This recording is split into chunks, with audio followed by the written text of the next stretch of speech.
Mahadev system analysis અને ડિઝાઇનની અંદર આપણે આગળ વધીએ તો આપણે ટાઈપ્સ ઓફ સિસ્ટમ એનાલિસિસ જોતા હતા।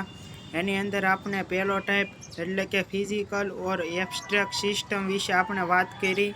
આજે આપણે જોવાના છીએ બીજો ટાઈપ એટલે કે open or close system.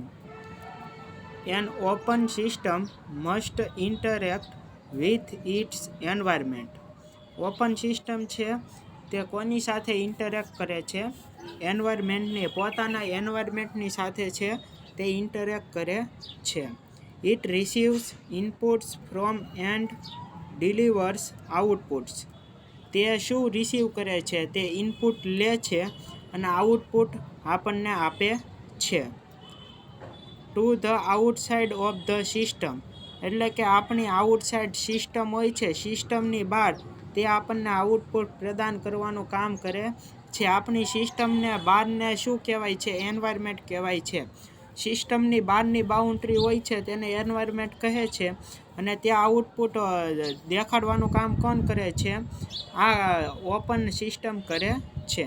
Four example, an information system which must adapt to the changing environmental condition.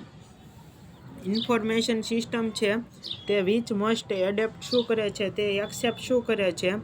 આપણું જે એન્વાયરમેન્ટ હોય છે એની જે પણ કાંઈ કન્ડિશન હોય છે તેને ચેન્જિંગ થતી હોય છે તેને તે એડેપ્ટ કરે છે, એટલે કે તે તેને સ્વીકારે છે।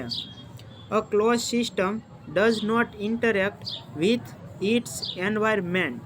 ક્લોઝ સિસ્ટમ છે તે કોની સાથે ઇન્ટરેક્ટ કરતું નથી કે તે આપણા એન્વાયરમેન્ટ એટલે કે સિસ્ટમની બહાર કોઈ પણ વસ્તુ અથવા તો કોઈ પણ ફેક્ટ હોય છે તેની સાથે તે કાંઈ પણ રિલેશનશિપ અથવા તો તે કોઈ પણ જાતનું ઇન્ટરેક્ટ કરતું નથી।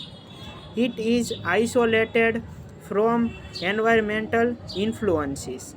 આ એક છે એ આઇસોલેટેડ પ્રકારનું એક એન્વાયરમેન્ટનું તમે ફોર્મ તરીકે કહી શકો છો, આપણા ઇન્ફ્લુઅન્સનું। A completely close system is rare in reality.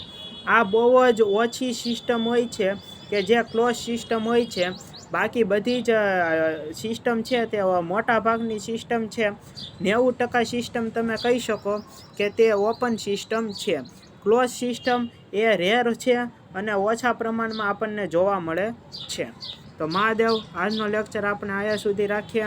તમને કાંઈ પણ ન સમજાણું હોય તો મને તમે કોમેન્ટ કરીને જણાવી શકો છો। હું તરત જ એનો વિડીયો તમને મૂકી દઈશ અને આગળના પોઈન્ટ આપણે આગલા લેક્ચરની અંદર રિવાઇઝ કરશું, ડિસ્કસ કરશું। મહાદેવ।